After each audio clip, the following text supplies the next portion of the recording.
Mi nombre es Nancy Zúñiga Correa, soy del grupo M14C4G15099 de la facilitadora Consuelo Natividad de León Hernández.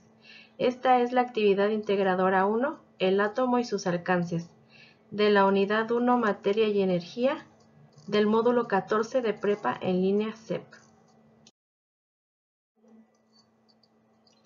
El átomo es la partícula más pequeña que constituye la materia.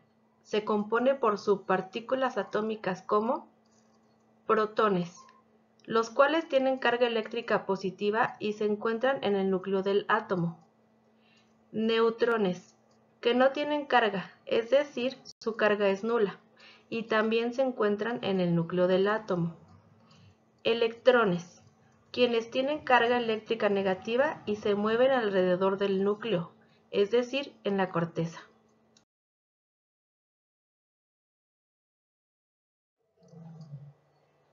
John Dalton propuso un modelo atómico a principios del siglo XIX, que afirma que la materia está formada por átomos, que son partículas pequeñas, indivisibles e inalterables, y que todos los átomos de un mismo elemento son idénticos entre sí, esto es, igual masa y propiedades, así como que los átomos de elementos distintos son diferentes.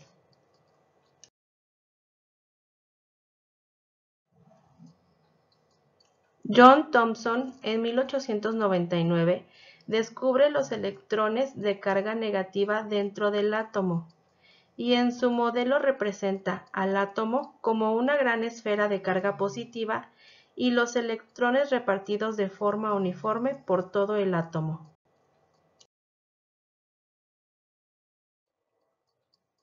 Ernest Rutherford evidenció la existencia de los protones con carga positiva dentro del núcleo del átomo. En 1911 propuso un modelo en el cual el átomo tiene un centro llamado núcleo y una corteza que lo rodea. En la corteza se encuentran los electrones, los cuales son de carga negativa y giran a gran velocidad alrededor del núcleo.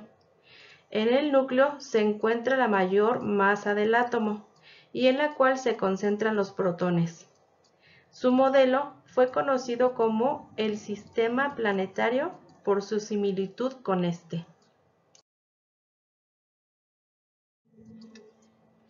Niels Bohr, en 1913, modificó el modelo del átomo de Rutherford.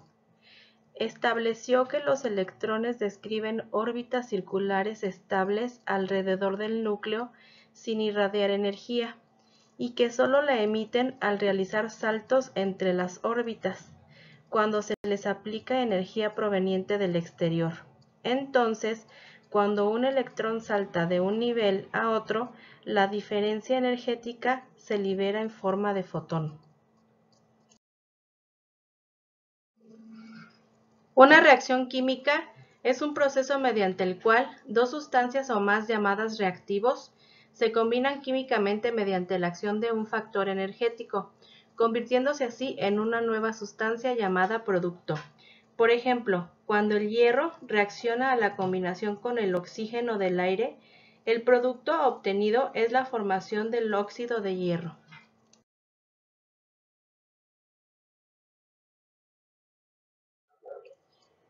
Una ecuación química se utiliza para representar simbólicamente las reacciones químicas como el ejemplo descrito anteriormente. Para conocer la ecuación química del óxido de hierro, tenemos del lado izquierdo los reactivos y del lado derecho el producto. La flecha significa produce. En los reactivos, el coeficiente nos indica cuántas moléculas de la sustancia hay, y el subíndice representa el número de átomos que hay en dicha molécula.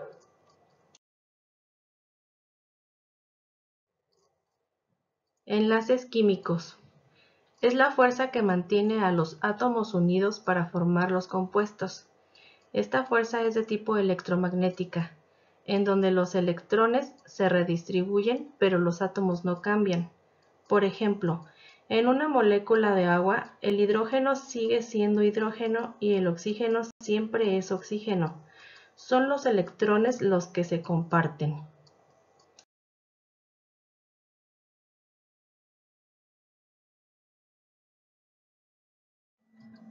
Un enlace iónico es cuando un átomo cede uno o más electrones en una unión química entre átomos. Esto ocurre normalmente entre elementos metales y no metales, producida por la atracción de iones con cargas opuestas en la que un elemento pierde un electrón positivo y el otro gana un electrón negativo. El átomo que cede se transforma en catión y el átomo que recibe se transforma en anión. Por ejemplo, cuando el sodio forma un enlace iónico con el fluoruro, el átomo del sodio cede electrones al fluoruro para formar el fluoruro de sodio que podemos encontrar en la pasta dental para combatir las caries. A diferencia del enlace iónico, en que hay transferencia de electrones entre dos átomos, en el enlace covalente, los electrones son compartidos entre los átomos, el cual se establece entre elementos no metálicos. Como podemos observar en el esquema, en la molécula del dióxido de carbono, los átomos enlazados comparten un par de electrones de su última capa.